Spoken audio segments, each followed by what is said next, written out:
പൊന്നു മക്കളെ, ഞാൻ ഇന്നൊരു സ്റ്റോറി ഇട്ടേ എന്റെ പെങ്ങളെ പറ്റിട്ട് രാവിലെ ഒരു 10 മണി 9:30 ആ റേഞ്ച് ആയിണ്ടാവും. ഐ മിസ് യു എന്നൊക്കെ പറയട്ടെ. അപ്പൊ ഞാനൊന്ന് ടൗണ് വിളിച്ചായപ്പോ ഫുഡ് കഴിക്കാൻ വേണ്ടി വീട്ടിലേക്ക് വന്നപ്പോ ഒരാള് പെരുവിരി മന്തി തിന്നിരിക്കണി. ഇന്നോട് പറയാനുണ്ട് അൺഎക്സ്പെക്ടഡ് ആയിട്ട് ഗൾഫിൽ നിന്നൊക്കെ വന്നിട്ട് ആള് കണ്ടില്ലേ. ഗൾഫിൽ നിന്ന് 12 വീട്ടിലെത്തി ഇന്നോട് പറയാണ്ട് വന്നു. രണ്ടിത്തരല്ലോട് ചെയ്ത് എല്ലാ കാര്യം പറയണം. ഇത് മാത്രം എന്നോട് പറയാണ്ട് വന്നിട്ട് ഇത് പറയാണ്ട് വന്നേ. ഭയങ്കര സർപ്രൈസിന്റെ ആളാട്ടോ ഇട്ടിട്ട്. ഇതേപോലത്തെ വിവരക്കേട് കാണിക്കുന്ന പെങ്ങൾ നിങ്ങളെ കൂട്ടത്തിലാണ്.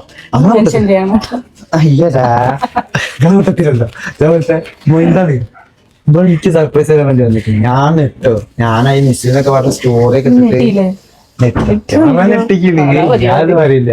പെങ്ങളെ 8 മാസമായി പോയിട്ട് ഗൾഫില്. 8 മാസമായി പോയിട്ട്. എന്നിട്ട് ഞാൻ ഇന്ന് സ്റ്റോറി ഇട്ടപ്പോഴാണ് ഞാൻ ഉമ്മായി പിന്നെ ഞാൻ സ്റ്റോറി ഇട്ടിട്ടുണ്ട്. പിന്നെ 12 ആയപ്പോ ഇവിടെ വീട്ടിൽ പേര് തന്നിട്ടുണ്ട്. എന്നൊരു വിളിക്കാം വന്തി തന്നെ അതും ഇല്ല. ഞാൻ വന്നപ്പോ ആകെ സ്റ്റെക്കായി. അതേപോലത്തെ മൊയ്ത് നിങ്ങളെ കൂട്ടത്തിൽ ഉണ്ടെങ്കിൽ ഒന്ന് മെൻഷൻ ചെയ്താൽ കേട്ടോ അല്ലേ. പല്ല് ഇപ്പൊ പല്ലിന് ക്ലിപ്പിടാനല്ലോ അവഞ്ചിലല്ലേ. പല്ലിന് ക്ലിപ്പിടാനായിട്ട് അവിടെ പാചല്ല. അവളൊന്ന് ഹോസ്പിറ്റലില്ലേ.